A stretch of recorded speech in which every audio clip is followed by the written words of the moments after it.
মিল পেয়েছি যে একটা যে বয়সে স্বামীকে হারানোর কথা নয় সেই বয়সে হারানো, তারপর ননদের সঙ্গে একটা সখ্যতা, তার মধ্যে যে ইন্টারেস্টিং টুইস্টটা আছে সেটা হচ্ছে মনের এই কালো সময়টাতে একজন সুপার ন্যাচারাল কিছু বা অশরীরী কিছুর একটা ঢুকে পড়া। যাই হোক, মানে এই পুরো ব্যাপারটা আমার নতুন রকম তো লেগেইছে, তার সঙ্গে মিলও পেয়েছে। আমার মাও এসছেন আজকে আমার সঙ্গে, ওই জন্য এসব।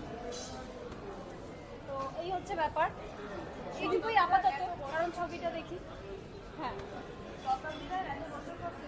হ্যাঁ, সেটাই তো বিরাট ব্যাপার। আমার মা তো শতাব্দী রায়ের ভীষণ ভক্ত এবং সব সময় বিশেষ একটি ছবির একটি সংলাপের কথা মা সবসময় বলেন আর কি।